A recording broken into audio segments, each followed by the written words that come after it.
Halo semua, Assalamualaikum warahmatullahi wabarakatuh. Ini merupakan mata kuliah Manajemen Produksi pertemuan kelima, video bagian ketiga. Pada video bagian kedua, Anda sudah belajar tentang teori jadwal induk produksi. Kali ini kita akan belajar mengenai perhitungan jadwal induk produksi. Data apa saja yang diperlukan dan bagaimana cara menghitungnya. Yang pertama ada data terkait dengan forecast, yaitu hasil peramalan yang merupakan rencana penjualan untuk item-item yang sudah dijadwalkan oleh perusahaan. Kemudian ada actual order, yaitu data mengenai pesanan konsumen yang sudah diterima sehingga statusnya sudah pasti. Jadi sudah ada pesanan atau sudah ada order sebelumnya, beberapa periode ke depan.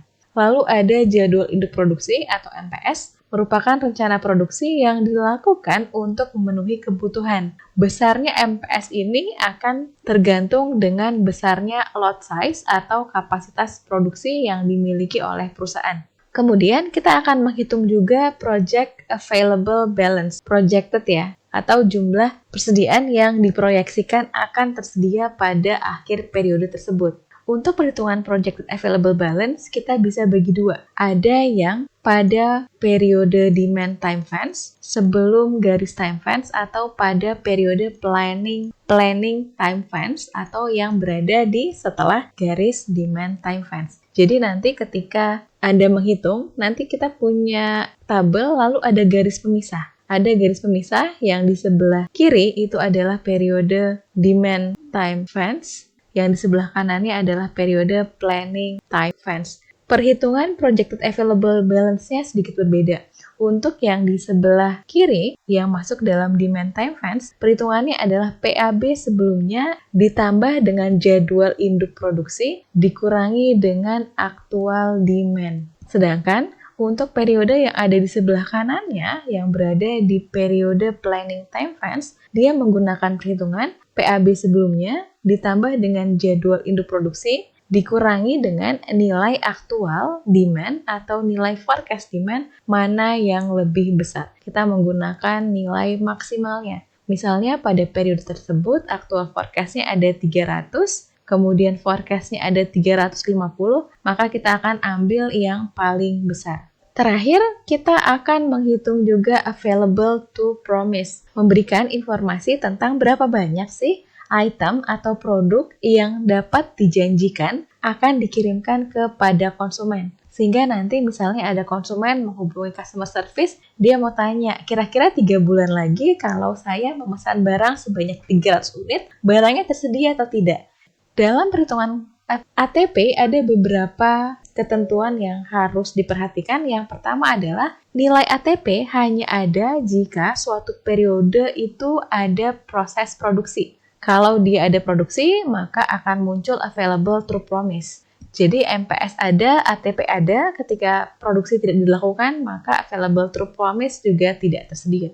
Kedua adalah perhitungannya. Perhitungannya kita bagi dua, ada perhitungan untuk periode pertama dan ada perhitungan untuk selain periode pertama. Perbedaannya adalah ada di perhitungan inventory awal atau projected available balance periode sebelumnya. Untuk periode pertama, kita akan menghitung jumlah inventory yang telah kita miliki sebelumnya, ditambah produksi pada saat itu, dikurangi dengan jumlah aktual demand sampai periode jadwal induk produksi berikutnya dikurangi dengan safety stock. Pada ATP yang kita gunakan hanya aktual demand-nya saja. Berbeda dengan perhitungan project available balance di mana dia bisa menggunakan forecast atau actual order, tapi dalam perhitungan ATP yang digunakan hanya perhitungan aktual ordernya. Sedangkan untuk periode selain periode pertama, dia tidak menggunakan inventory sebelumnya, dia hanya menghitung dari jadwal induk produksi dikurangi dengan aktual demand sampai dengan MPS berikutnya dikurangi dengan safety stock. Hanya ada 5 perhitungan dalam jadwal induk produksi yaitu forecast, actual order, jadwal induk produksi, dan projected available balance. Untuk forecast dan actual order sendiri ini sudah diketahui. Jadi sebenarnya kita hanya akan menghitung 3 hal, yaitu jadwal induk produksi, projected available balance, dan ATP. Nanti untuk ATP kita hitung paling belakang. Jadi selesaikan dulu semuanya sampai project available balance seluruh periode selesai, baru kita akan menghitung available to promise. Supaya lebih mudah, kita langsung masuk ke contoh soal. Di sini kita memiliki informasi mengenai data forecast dan customer order yang sudah committed atau aktual untuk 8 periode ke depan. Ada inventory, ada informasi bahwa perusahaan memiliki inventory awal sebesar 400. Berarti kita bisa tuliskan di sini, inventory awalnya di periode ke-0 ada 400 unit. Lalu kapasitas produksinya adalah 600. Anda lihat di sini bahwa dalam tabel ini tidak ada informasi mengenai demand time fence maupun informasi planning time fence. Dalam kondisi seperti ini, maka seluruhnya kita anggap bahwa dia berada pada fase planning. Ingat, pada fase planning yang Anda gunakan adalah di sini planning time fence atau after demand time fence. Yang kita gunakan adalah nilai aktual atau nilai forecast mana yang paling besar. Kita coba dulu. Periode pertama, forecast dan aktual demand-nya mana yang lebih besar? 550, maka ini yang akan kita gunakan. Periode kedua, lebih besar 350, ini yang kita gunakan. Periode ketiga, 400. Periode keempat, 450. Periode kelima, 320. Periode keenam, 350. 7 dan 8 jelas ya, karena tidak ada aktual demand-nya, maka kita gunakan yang lebih besar yaitu 375 dan 400. Setelah kita lihat ini, maka kita bisa hitung. Perusahaan membutuhkan barang sebanyak 550 unit. Sedangkan dia hanya memiliki barang sebelumnya sebesar 400. Artinya ada kekurangan sebanyak 150 unit. Ketika ada kekurangan seperti ini, maka perusahaan harus melakukan produksi. Ada produksi di sini. Besarnya produksi berapa? Kita lihat dari kapasitas produksinya. Kapasitas produksinya adalah 600, maka kita input bahwa kapasitas produksinya adalah 600. 600, kita kembali lagi ke rumusnya tadi. Project Available Balance pada masa Planning Time Fence adalah PAB sebelumnya, ditambah dengan jadwal induk produksi, dikurang dengan nilai aktual atau nilai forecast yang paling besar, sehingga kita bisa peroleh bahwa di sini berarti 600, sebelumnya ada 400, berarti kita punya 1000. 1000, lalu kita pilih mana yang lebih besar. Tadi kita pilih yang paling besar adalah 550. Berarti 400 tambah 600, 1000, dikurang yang paling besar adalah 550, maka sisanya adalah 450. Kemudian kita lihat lagi, dia ada 450, lalu periode berikutnya permintaannya hanya 350. Artinya 450 yang dia miliki bisa menutup seluruh kebutuhan pada periode kedua. Artinya dia tidak perlu melakukan produksi. Dia punya 450, diambil 350, maka barangnya sisa sebanyak 100. Masuk ke periode ketiga, dia punya 100, jumlah permintaannya ada 400. Kita ambil yang lebih besar ya, 400 tidak cukup. Dia kekurangan sebanyak 300, maka dia perlu melakukan produksi sebesar lot size-nya yaitu 600. Dia punya 100, diproduksi 600, sehingga sekarang barang dia ada 700, permintaannya 400, dikurang 400. Berarti jumlah barang yang tersedia adalah 300. Periode keempat, 300, permintaannya ada 450, nggak cukup, kurang 150. Maka dia harus produksi. Sebesar lot size-nya 600, maka sisanya adalah 300 ditambah MPS-nya 600, 900, dikurang dengan produksi. Permintaannya 450, maka sisanya adalah 450. 450, periode berikutnya ada permintaan 320, berarti terpenuhi nih. Dia nggak perlu produksi, maka tidak dilakukan produksi. Dia punya 450, tidak ada tambahan barang dari produksi, kemudian permintaannya ada 320, lebih besar. Maka ada sisa barang, 450 dikurang 320 sebesar 130. Periode ke-6, 130, permintaannya ada 350. 350 tidak cukup, ada selisih sebesar negatif 220, maka perlu dilakukan produksi. Berapa banyak? Sebanyak 600 unit. 600 unit berarti saya punya 130 tambah produksi 600, totalnya adalah 730 saya kurangi permintaan 350, sisanya adalah 380.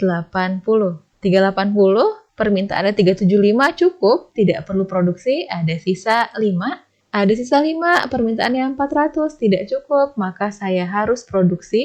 Maka jumlah barang yang dimiliki ada 5 tambah 600, 605 dikurangi 400, tersisa barang sebanyak 205.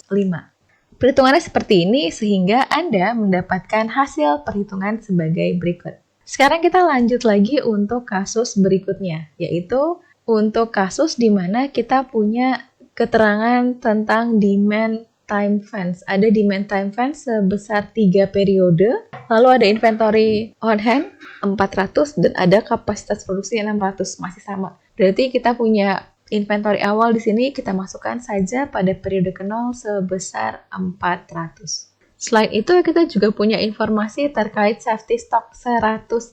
Artinya apa? PAB tidak boleh di bawah safety stock. Jadi nilainya harus di atas 100 unit. Untuk yang ada di areal demand time fence, 3 periode ini, maka yang akan kita gunakan adalah aktual demand-nya. 300, 350, dan 250. Setelah demand time fence, untuk ke arah kanannya, maka kita pilih mana yang lebih besar antara forecast dengan customer order. Di sini yang paling besar adalah 450, di sini yang lebih besar 320, di sini yang lebih besar 350, di sini 375 dan 400. Karena dia masuk ke dalam demand time fence, maka yang kita gunakan adalah aktualnya. Permintaannya mencukupi karena dia punya barang 100, karena dia punya inventory 400, sedangkan permintaannya adalah 300. Maka dia tidak perlu melakukan proses produksi. Dan masih ada tersisa barang sebanyak 100. 400 diambil order 300, tersisa 100. Periode berikutnya punya 100, permintaannya 350, nggak cukup, maka dia harus produksi sebanyak 600. Projected available balance-nya berapa? 100 ditambah 600 dikurang 350, kita peroleh nilainya 350. Tersedia 350, kemudian demand berikutnya 250, berarti cukup, tidak perlu produksi, maka jumlah barangnya tersisa 350, diambil ordernya 250, sisa 100. Kemudian kita udah pindah nih, masuk ke fase planning time fence. Yang kita gunakan adalah mana yang lebih besar antara forecast dan customer order.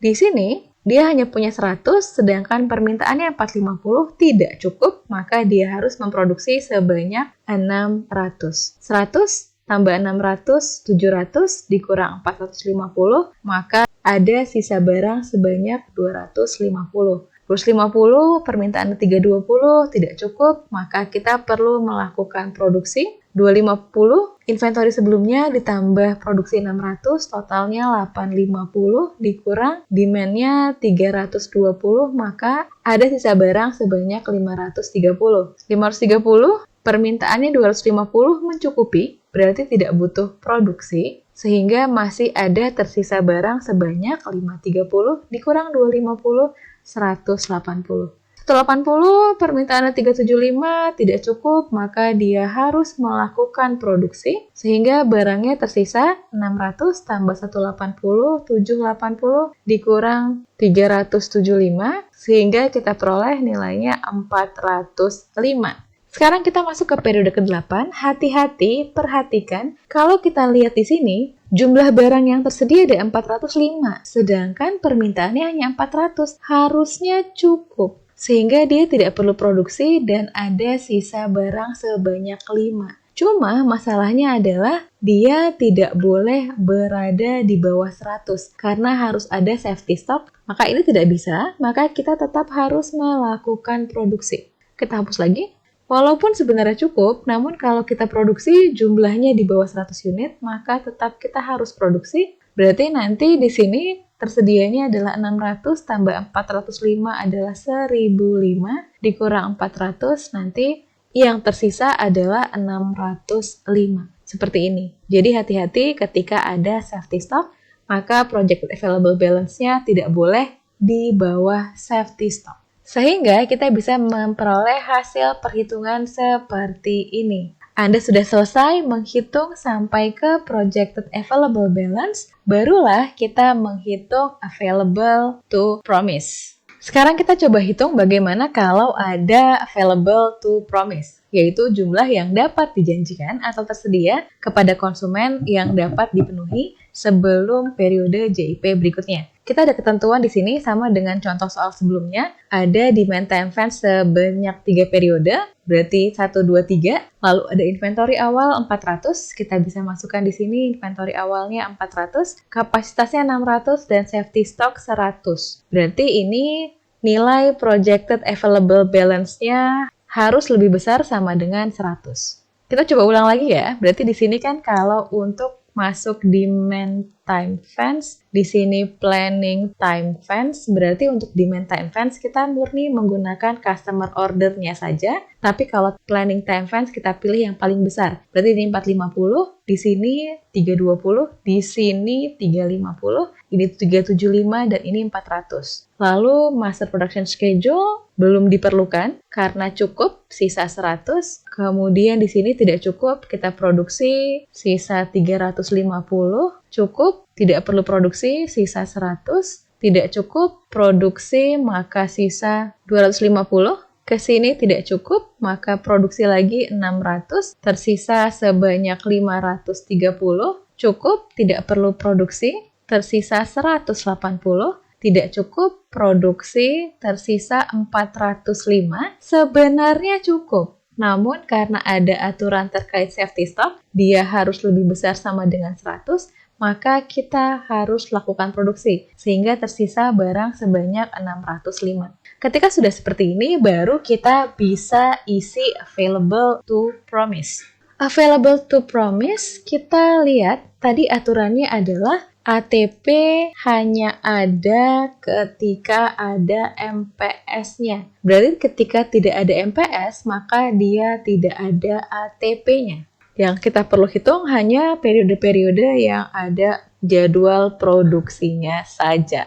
Tadi ATP ada 2 rumus ya, ada yang periode pertama dan ada selain periode 1. Periode pertama ini kita hitung dengan PAB ditambah jumlah yang diproduksi dikurang aktual. Ingat aktual. Mau dia dalam DTF atau PTF, tetap yang dilihat adalah aktualnya sampai dengan MPS berikut dikurang safety stock. Sedangkan kalau untuk selain periode pertama, tidak ada PAB-nya, berarti dia hanya MPS dikurang aktual sampai dengan MPS berikut dikurang safety stock. Sekarang kita coba di sini. Berarti karena periode pertama tidak ada, maka kita langsung menggunakan yang ini ya, selain periode pertama. MPS-nya adalah 600, dikurang data aktual sampai MPS periode berikutnya. Kita lihat di sini. MPS periode berikutnya ada di mana? Ada di periode keempat. Berarti kita hitung aktual demand-nya yang ini. Periode kedua sampai mentok pada MPS berikutnya. 600 dikurang 350 tambah 250, ini dia udah 600 ya. Berarti kan udah 0, minus 100. Nah, dalam kondisi seperti ini, tidak perlu tuliskan 0, tidak perlu dituliskan negatifnya, tuliskan saja 0. Kemudian, ini walaupun sebenarnya nilainya negatif 100, tapi tetap kita tulisnya adalah 0. Kemudian juga ada di sini. Berarti MPS-nya 600 dikurang, kita lihat MPS berikutnya di mana? Periode kelima, berarti cuma mentok di sini. Berarti dia hanya dikurangi 375, lalu dikurangi safety stock-nya 100. Kita peroleh nilainya adalah 125. Tulis di sini 125. Kemudian pada periode ketiga, ada MPS-nya sebesar 600, dikurang, kita lihat. Dari periode kelima, MPS berikutnya berapa? Periode ke-6, berarti dia mentok sampai di sini, sebelum MPS berikutnya. Berarti 320 ditambah 250 dikurang 100. Ini sama, nilainya sebenarnya negatif sekian, tapi kita bisa tuliskan 0. Sekarang kita coba pada periode ke-7 nih. Periode ke-7 di sini 600 dikurang, aktual demand-nya nggak ada, 0. Dikurang 100, berarti available to promise-nya adalah 500. Untuk periode terakhir ke-8 juga sama, 600 dikurang, aktual demand-nya nggak ada, berarti 0, dikurang safety stock 100, sehingga nilainya adalah 500. Kira-kira seperti itu bayangan untuk perhitungan available to promise, sehingga kita bisa memperoleh hasil perhitungan seperti ini. Untuk lebih memahami lagi, maka Anda dapat melakukan perhitungan mandiri. Yang pertama adalah kita lanjutkan dari slide 9, di disagregasi. Sudah ditunjukkan perhitungan pada periode ke-7, maka Anda lanjutkan bagaimana perhitungan untuk periode ke-8 untuk produk I, produk B, dan juga produk C. Kemudian untuk soal kedua adalah Anda diminta untuk mengisi jadwal induk produksi berikut jika diketahui bahwa demand time fence-nya adalah 2 periode, lalu lot size-nya atau kapasitas produksinya adalah 800 dan safety stock-nya 25. Berarti kalau demand time fence-nya 2 periode, berarti kita menggunakan data aktual demand untuk 2 periode pertama. Periode berikutnya kita pilih mana yang lebih besar. Lalu ketika ada produksi, maka nanti production schedule-nya itu jumlahnya adalah 800 unit. Dan project available balance-nya tidak boleh berada di bawah 25 unit. Itu untuk pertemuan hari ini. Terima kasih. Selamat belajar, selamat menyelesaikan tugas. Assalamualaikum warahmatullahi wabarakatuh.